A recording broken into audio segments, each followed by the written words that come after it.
ചെറിയൊരു ഡിഫറൻസിന് വേണ്ടിയിട്ട് നിങ്ങൾ നിങ്ങളുടെ ടൂർ കൊളവാക്കണ്ട.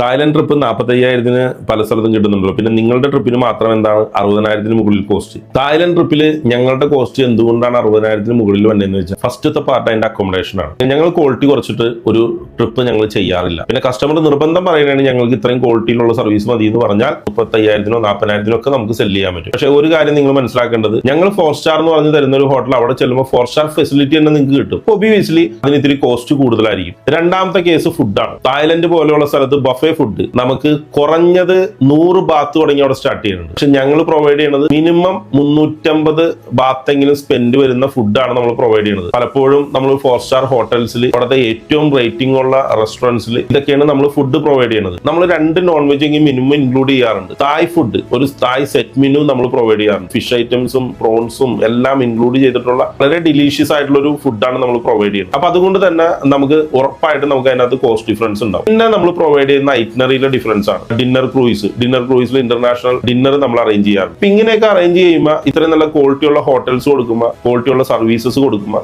Obviously cost കൂടുതലുണ്ടാവും. പിന്നെ ട്രാൻസ്പോർട്ടേഷൻ പാർട്ട്, ചില കസ്റ്റമർ പറയാറുണ്ട് ഞങ്ങൾ പേയ്മെന്റ് കൊടുത്ത് പക്ഷെ തായ്ലൻഡ് ചെന്ന് അവിടെ ചെന്നപ്പോൾ പിക്ക് ചെയ്യാൻ പോലും വണ്ടി കിട്ടിയില്ല, അല്ലെങ്കിൽ വണ്ടി മോശമായിരുന്നു. ഇപ്പൊ ഞങ്ങൾ കഴിഞ്ഞ പ്രാവശ്യം പോയ ബസ്സിനകത്ത് ഞങ്ങൾ ന്യൂനൂച്ച് ഗാർഡൻ പോയി തിരിച്ചു വന്ന സമയത്ത് ബസ്സിന്റെ AC കംപ്ലൈന്റ് ആയി. വിത്തിൻ 10 മിനിറ്റ്സിനുള്ളിൽ നമ്മളവിടെ കോച്ച് റീപ്ലേസ് ചെയ്ത് വേറെ കോച്ച് വന്ന് കസ്റ്റമറെ നമ്മൾ ഇത് ചെയ്ത്. ഗൈഡ് വേറൊരു പ്രധാന ഘടകമാണ്. ഗൈഡ് അവിടെ നമുക്ക് ലോക്കൽ ഗൈഡുകൾ ഇഷ്ടം പോലെ നമുക്ക് ഇംഗ്ലീഷ് സ്പീക്കിംഗ് ഗൈഡ് ഉണ്ട്. അതിനകത്ത് ക്വാളിറ്റി ഉള്ള എക്സ്പീരിയൻസിനുള്ള നമ്മുടെ അടുത്ത് കൂടുതൽ മിങ്കിൾ ചെയ്യാൻ പറ്റുന്ന, വെല്ലായിട്ട് നമ്മളോട് ബിഹേവ് ചെയ്യാൻ പറ്റുന്ന അത്രയും A ക്ലാസ് ഗൈഡിനെയാണ് ക്ലബ് ട്രാവലറ്റ് എടുക്കുന്നത്. അപ്പൊ അതുകൊണ്ട് തന്നെ ഗൈഡിന്റെ കോസ്റ്റിലുള്ള ഡിഫറൻസ് ഇങ്ങനെ ടോട്ടലി പറയുമ്പോൾ നിങ്ങൾ ഒരു 4 നൈറ്റും 5 ഡേയും സ്പെൻഡ് ചെയ്യുന്ന കോസ്റ്റിൽ ഒരു 10,000 ആണ് നിങ്ങളുടെ ഡിഫറൻസ് വന്നെങ്കിൽ നിങ്ങളൊന്ന് ആലോചിച്ച് നോക്കുക. ഒരു ദിവസം നിങ്ങൾ അഡീഷണൽ സ്പെൻഡ് ചെയ്യേണ്ടത് 2,000 രൂപയാണ്. ഈ 2,000 രൂപയ്ക്ക് വേണ്ടിയിട്ട് നമ്മൾ ഇത്രയും കാര്യങ്ങൾ വേണ്ടെന്ന് വെക്കണോ? നമ്മളിപ്പോ ഒരു ബാക്ക് പാക്കേഴ്സ് പോണ മാതിരിയോ അല്ലെങ്കിൽ ഒരു സോളോ ട്രിപ്പിന് ഒരാൾ പോണ മാതിരിയോ, ഞാൻ കുഴപ്പമില്ല, എനിക്ക് ചെറിയ റൂം ആയാലും മതി, ഞാൻ അഡ്ജസ്റ്റ് ചെയ്ത് കിടന്നോളാം, എനിക്ക് ഫുഡ് ഒരു പ്രശ്നമല്ല, ഞാൻ വല്ല 7-Eleven നിന്ന് ബർഗർ ആയാലും എനിക്ക് ഓക്കെ ആണ് എന്ന് പറഞ്ഞ രീതിയിൽ ട്രിപ്പ് ആസ്വദിക്കണമെന്നുള്ളത് നിങ്ങളാണ് തീരുമാനിക്കേണ്ടത്. ക്ലബ് ട്രാവലറ്റ് ചെയ്യണമെങ്കിൽ അതിനകത്ത് ക്വാളിറ്റി ഉണ്ടാവും.